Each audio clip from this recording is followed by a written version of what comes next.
Welcome to the Connecting with Care podcast, where we believe in valuing humanity, engaging spirituality, and promoting equity through our teaching, research, and service.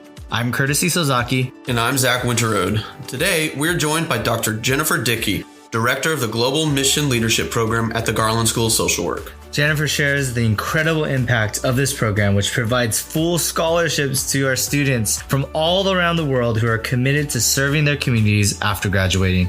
She also tells us about some inspiring alumni stories, the values that drive the program, and how both current and prospective students can engage in global social work. Let's get started.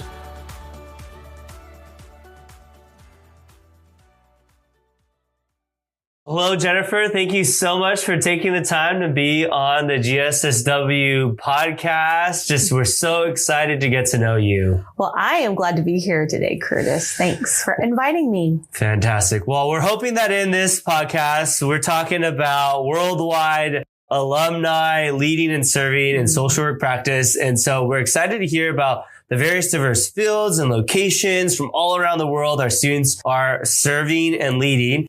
And so would you be able to start off by you just introducing yourself, letting our friends know who you are and what you do here in the Garland School of Social Work? Yeah, I would be happy to. My name is Jennifer Dickey, and I serve as the director of the program called Global Mission Leadership. We started this initiative back in 2008 on grant funding that came from the Henry Luce Foundation, with the dream in our hearts of coming alongside global leaders who are already doing really phenomenal work in their home countries. They have a passion and a commitment for their communities. They're already doing really valuable work, but somehow along the way, they've identified that a master's in social work will either strengthen their skill sets or open doors for them to do their work even more effectively. And so we offer a full scholarship for students to come and study it with us, with a commitment to go back to their home countries. And in the process, we have been changed. Oh, man, your care and commitment and deep love for the Garland School of Social Work is both felt, it's heard, it's experienced by your students. And you're one of those faculty members who so deeply care about their students and even welcome them into their home. And so thank you for just your hospitality and just commitment to our school. And so speaking of home, would you be able to share with our friends just one word to describe where you're living as a part of our rapid fire questions that we always ask in these podcasts? I live in a pad of butter with black shutters. Amazing. Okay. We got to unpack it. Normally we don't go all into it, but yes. No, I live in this old home. It's probably it's almost 100 years old. And when my daughter saw it, she said, it looks like a little pad of butter. It's yellow and it has black shutters. But I think butter is like this. I hope that everybody has butter for their bread. It's like this semi-indulgent, really rich, supportive element to a meal that's delicious. And we care a lot about the shared table. We want people to be at home in our home and at home in our table. So it's fitting that it's a pad of butter with black shutters. Such a gift. Such a gift, just like my morning coffee. And so with that being said, what is your go-to favorite coffee shop and order here in our community? You know what I've been choosing lately is Be Kind. Okay. I love the motto. Yeah. I love the lighting, and I love the sense of just wanting to foster more kindness. I just love all the things about it. So it's a good space for me. Yeah. And where's your favorite spot on Baylor's campus and why? I would say there's this really big tree that's in, what is that called? It's right outside of Pat Neff. And when I was an undergraduate, I used to study under that tree. And now when I walk past it, I just think about the way that these grounds have held me for so many years. Like I'm a three-peat here. Not many people choose to do that. Undergrad, graduate, and doctoral degree. I didn't come in thinking that I'd be a three. I didn't come in thinking, oh, this is where I'm going to do all my education. It just has continued to unfold and open up. But that tree at different times has really been a meaningful place that has held me. So I'm grateful. Love that. Spaces are so important. So you've been a part of the Garland School of Social Work for some time now, and we're looking forward to hearing just more about your story and these alumni that have really just made an impact in our world, and you being absolutely one of them. And so starting off with our first question, we've asked everyone this question: how have you seen the Garland School of Social Work prepare social workers for worldwide service and leadership? Oh my goodness. Well, I'll tell you a story about Paul Conte. He graduated in 2015 with his master's, and Paul came so eager to study. He always had such a deep commitment to his home country of Sierra Leone. And more particularly, he's always been aware of making collective spaces for people that maybe haven't had support or access. And specifically, he went back to start an initiative among young girls who didn't have access to education. They needed a safe place to study and to grow.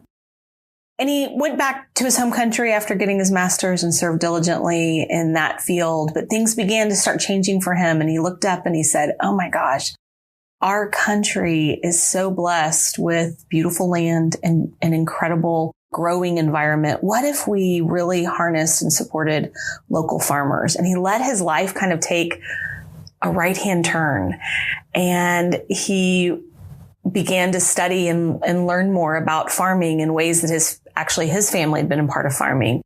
And then he started these cooperatives with farmers to say, let's support local farmers, specifically in the production of peanut farming, because he's like, there's so much wealth in our land, and we want Sierra Leoneans to have that, to be the ones that are nurturing that natural resource.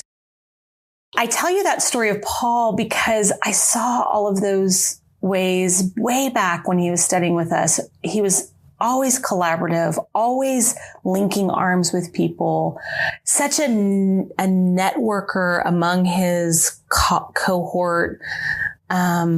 I just have seen him always be a weaver. And I think the Garland School helped support that. I think there was parts of the curriculum that reminded him that together is better than separate. And his cultural expertise in collectivism has led the way. So yeah, he's an amazing guy. Yeah. You want more stories? Oh, that's great. Oh, we're definitely going to get more stories in the future for more conversations like this. I know you have so many different, just deeply impactful stories, and maybe you'll share some more later.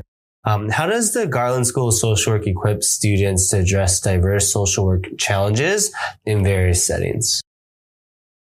I think some challenges are not actually addressed through really complicated, nuanced ways. They're actually addressed in really deeply human ways that are actually imprinted on us from our initial design. And I hope that the Garland School draws us back to some of those parts of us that we've always known to be there. Like, what does it look like to work within relationship? What does it look like to work for the collective good of others? What does it look like to join in solidarity with those that are suffering? I mean, so many ways that if we look at the model of Christ, we see these ways within Christ. I think that the Garland School creates curriculum that supports people in growing in those strengths and skills around good communication, collective organizing, letting research inform our practice and letting our practice inform research, paying attention to who's benefiting from policies and how else can more benefit. How can you bring poor people at the table? I mean, I'm a community practitioner at heart, and so I'm always thinking from that curriculum bent. And I just see almost like David and his 5 smooth stones. You know, he tried to put on Saul's armor and it didn't quite fit, but he came back to these 5 smooth stones. I think there's some ways that the Garland School of Social Work curriculum empowers people to actually do really basic good work that really is the key to unlocking the river underneath us in some ways. I don't know. Yeah, no, that's great. As you're sharing about the 5 stones, I'm thinking of, like, for the Garland School, our 3 stones, right? Like valuing humanity, promoting equity, and engaging spirituality being some of our core values and vision for who we are. And I think globally, we hold those stones well amidst the Goliaths that we face. Yeah. And so, yeah, so good. I also think that a very important part of our programming is the deep value and belief of reciprocity, that there's like a sharing underneath the soil. I love Robin Wall Kimmerer's description of mycelium, where these rich tree roots, some are gathering more than enough and some don't have enough. And there's a sharing of access and support and resources. And I can't tell you how many times I look to our graduates, specifically the international leaders that I have access to ask for input, to say, can you see how we could do this better? Can you see this from your perspective or framework? What can we do? So there's a real mutuality of sharing that I think is a mark, hopefully, on our program. Yeah. So kind of building upon that, what unique qualities or skills do our graduates bring to the field of social work? I'm going to talk more specifically from the graduates in the program that I get a chance to serve, but I would say their depth of commitment to the common good is just moving to me. How they're always looking to see how can all people have access and get support and grow. They have such an expansive ability to see their communities. And I would say the depth of fuel of their faith. I think feeling where they end and the divine has to begin. It's like their own capacity will just go so far. But so many of them have tapped into their deep faith flow and communion. And that's what fuels their work and fuels them and keeps them involved. Just the other day, we had a long conversation with one of our graduates who graduated back in 2012, and she's back in her home country of Myanmar. And when she was a young child, her father had a school for kids that were living on the street. And she remembers her dad saying, that's the school I'm going to raise you in. I want you to be exposed and know conditions of kids. She grew up her whole life around children. When she came and studied with us, she was just awake and always in wonder of children and wanted to support them. Here she is, she got 12. Here we are 15 years later. And she went back to her home country of Myanmar, really quickly got employed by UNICEF and has been continued to be promoted within the work of UNICEF and really shaping how UNICEF is working. In fact, she and 3 others wrote the first child protection law for Myanmar, making sure that kids had some protective forces legally around them. And when we were talking the other day on the phone, I was like, what's still in your heart? And she said, kids. I just care about children. I want them to have and rural communities. So she really has a heart for the Chin population and specifically in the northeastern part of our country.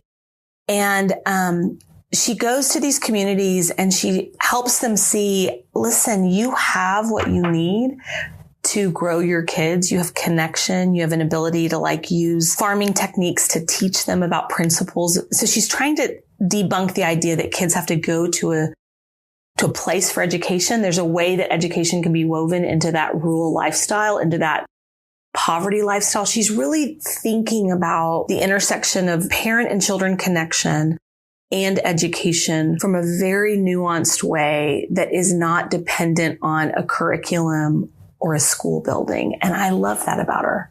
She's just thinking so differently. And I just want to lean in and borrow from her all the time. Yeah. Man, we have so many alumni all over the world, locally here in Waco, Texas, the greater county that we live in and across Texas. And these are just some of so many stories of alumni making such a significant impact in their communities. As we think about our alumni community here at the Garland School of Social Work that you are so part of, have friends that have gone through with you, many that work here on faculty and those in the field practicing social work.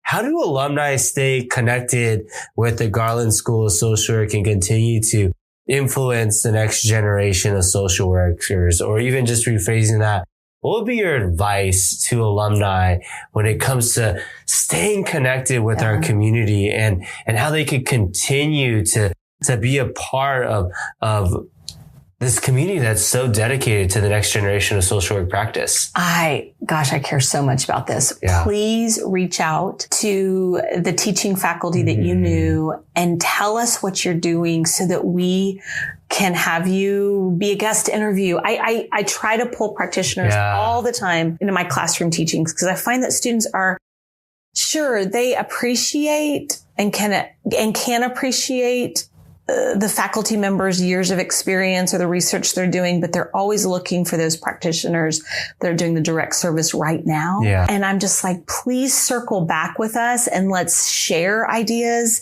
Come back to us and say, this is working or isn't working, or I found this model that's super effective. Bring things back to us so that we're like growing, learning together. I want that reciprocal loop that alumni are circling back with us, so that we can really hear and learn from what you're seeing and what you're doing. Yeah. We have so many prospective students that tune in to get a glimpse of our community, and many of them are prospective students. And so what advice would you give to some prospective students who are exploring a career in social work here at the Garland School?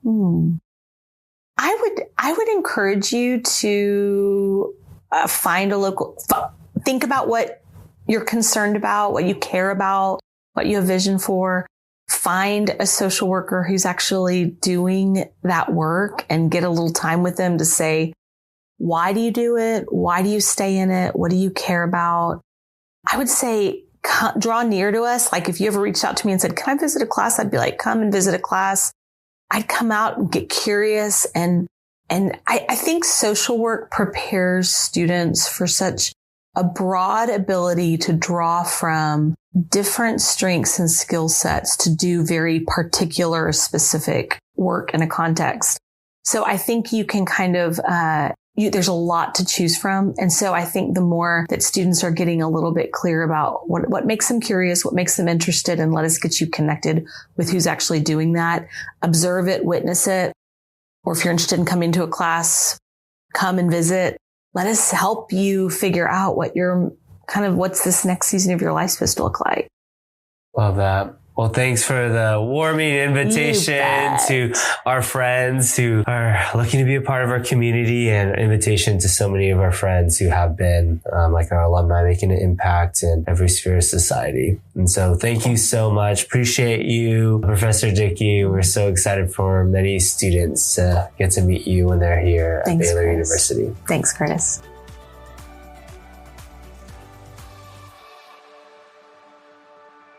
Man, I am just so thankful for Dr. Jennifer Dickey. I mean, if you know her, you know that she is filled with hospitality, warmth, and care for everyone that she interacts with. Such a powerful conversation. The way this program is equipping social workers to lead globally is really inspiring. Yeah, and I think that one of the things that stood out to me the most is how rooted, how deeply connected these students are to their home communities, with the intention of returning with real skills and a heart for service. It really isn't just about individual success. It's about empowering entire communities, both locally and globally. The stories of our alumni making a tangible impact worldwide really shows that. I also really love Jennifer's advice for prospective students. Get curious. That's such an important word, curiosity. Reach out to social workers doing meaningful work. Take that first step. Well, if you're considering social work as your future profession here at the Garland School, you get to know professors just like Dr. Dickey, and there are so many ways to get involved in our community. Get excited about learning more. Well, that's it for today's episode, and that is season 1 of the Connecting with Care podcast. We'll see you next season.